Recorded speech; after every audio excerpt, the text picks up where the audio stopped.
Hey, I see the queen came out to play, huh? She was getting very stuffy, wrapped up all up in that bun like that. Welcome to 27.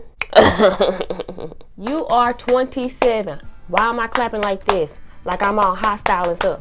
Because you 27, boo. So now that you're 27, you are in a brand new state. Remember that big drive and move that you just made? You made it safe and sound, okay? And it was like a breath of fresh air. Being in a new space where you didn't know anyone, you were able to develop new relationships and, just explore new land. You were so glad to be around your sister, brother-in-law, and them three beautiful kids. You know you love them. And life felt like it had just begun. I remember you being so amazed at the newness that you felt. Like you never knew that you could feel that way. Now, don't get me wrong. So many people are born in a state and they stay there because that's where they're called to thrive. But you specifically, you were called to move because God had more work for you to do and he needed new land, new territory, new people to do that.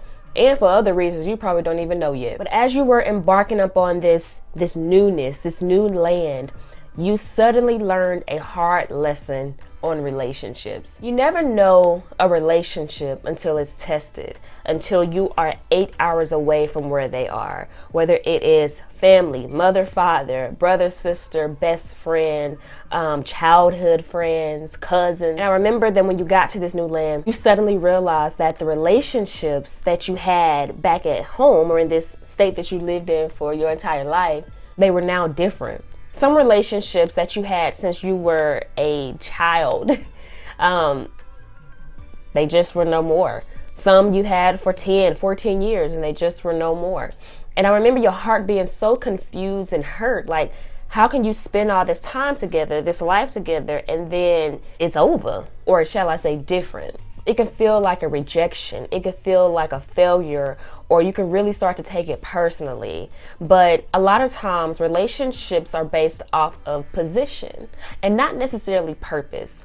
And that doesn't mean it's a bad thing, right? Of course you were friends with such and such because y'all lived right down the street from each other. It was convenient. But when you move to a different place or when you grew up and traveled a different road, that relationship changes or it may change. And it doesn't mean that the relationship is dead or that you're supposed to reject the person and just down them and start talking bad about them. Girl, you was my friend then, now you're not my friend now, forget you. Nah, you don't do that. But in this lesson of friendships, relationships, you learn the value of people and the fact that it is a privilege to know people. It is a privilege to have spent so many years with people and to learn the lessons that you learned with people. Because reality is, nobody is owed any relationship. The fact that people allow you into their lives and the fact that you allow people into your lives, it is a blessing, it's a privilege to get access in that way, to get to know someone's personhood,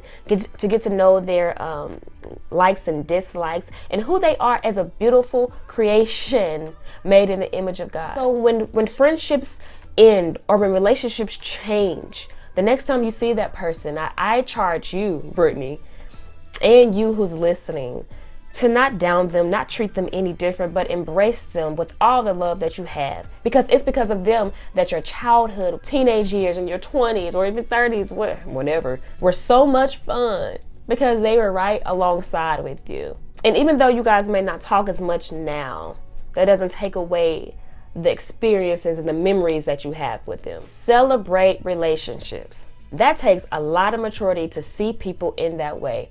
And I'm so glad that you learned that, because hurt and bitterness can come in and give you a whole different narrative. Thank you to all my Kansas people for loving on me. So you are still on your journey to self-love and to self-discovery. Can you see that? Hey, love yourself, boo. And remember your fight with makeup. Listen, you wouldn't leave the house without having a whole bunch of foundation on. And I know that really tied into the fact that you've always struggled with your skin. To this day you do. But I remember you coming to this new state and really challenging yourself with that. Like, why do I feel so bound to wearing makeup when I go out the house? If I can't love me for who I am, then I can't really receive love from other people. That's how you were looking at things. And you know what? I'm so glad that you went through that, because to this day, you have become more confident and more settled in who you are, what you look like, and how God created you. Remember that young woman you was watching on YouTube and she made this comment that just changed your mind forever? When it came to makeup, she said, you cannot compete with the fake version of yourself.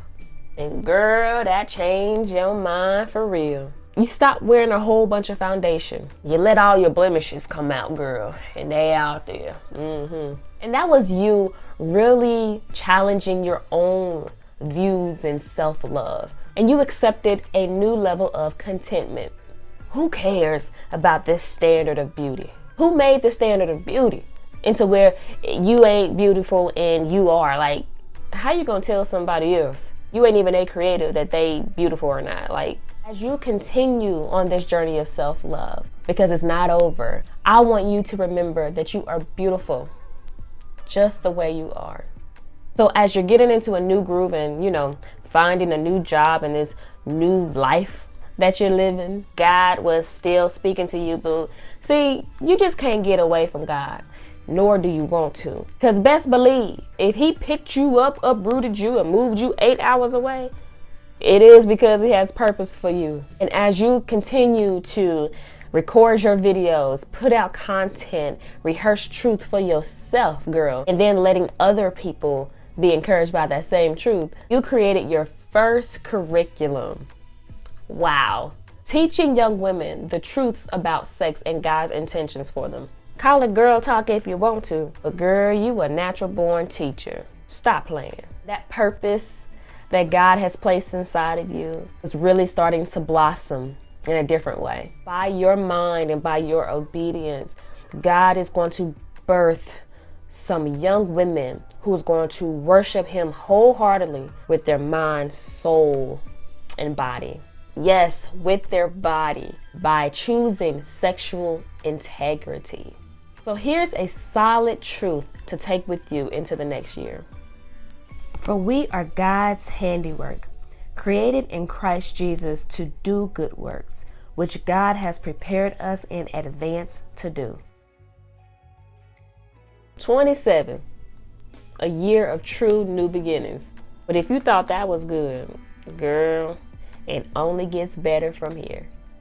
Peace.